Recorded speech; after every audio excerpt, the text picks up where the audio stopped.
everybody, it's me, GhostCritic. I'm back with another Ultimate Graphic Novel Collection review video for you. This week it's one of my personal highlights of this series, and it was a mini-series that I had never read before but always wanted to, so I was glad this was included in this collection. It is, because you've seen the title at the top, it's Spider-Man Blue from the super creative team of Jeff Loeb and Tim Sale. If you're not aware of their work, where have you been? If you're a big Batman fan, most likely you've read The Long Halloween, The Haunted Night, and probably Dark Victory as well for DC. But they decided to come over in 2002 and weave their magic with some Marvel characters. Obviously this title, Spider-Man Blue. They also did Captain America White, Hulk Grey and Daredevil Yellow. RunningWithComics has just done a review of Daredevil Yellow, so I'll put that link to that video in the description bar below, so you can go and check that video out as soon as you finish watching me, alright? So yes, it came out in July 2002. It was a 6-issue mini-series.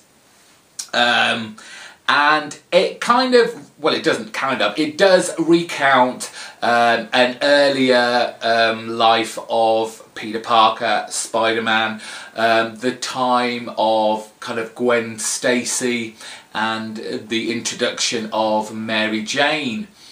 But the story kicks off on Valentine's Day, and Peter, our Spidey, is feeling a bit blue.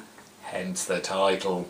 And he's thinking about Gwen, who was basically his first true love, and how much he misses her. So he decides to, you know, sneak off home and recount what is basically their story of them both falling in love into a tape recorder.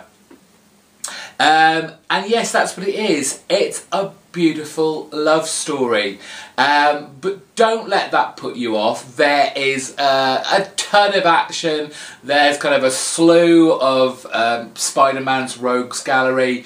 We see him fighting against the Green Goblin, Rhino, Scorpion, the Lizard, and finally Kraven. So there's plenty of action going on in here. The story is based on issues, was it 43 to 48 and issue 63 of the original Amazing Spider-Man run. However, from what I've looked into and read, they kind of swap the timelines around a little bit in here. And it's kind of implied that Kraven was actually behind all the previous fights with the other villains, which is fine. It gives it a freshness to the story, which is nice for someone who has already read the story. And there's that kind of fresh angle. It feels like you're reading something new, which is a bonus for old readers, and the new readers, they don't know anyway, so that's fine. And basically that is the story. I'd rather you read this one, and because it is just beautiful story from the first page to the last page. It's heartbreaking at the end. When we find out that Mary Jane has been overhearing this conversation he's been having into a tape recorder, and how Peter has been like basically opening his heart out and, you know, saying how much he misses Gwen. And it's unexpected, to be fair, what Mary Jane actually does, but at the same time it's so beautifully done. The artwork by Tim Sale, he just seems to have this way of being able to evoke an era, and he certainly does it here. You get that kind of 60s vibe. Mary Jane, Gwen Stacy have never looked more sexier or more elegant. And you know, the villains have never looked more twisted and evil. It's just a pure joy to read, and it'll be a book that I come back to again and again.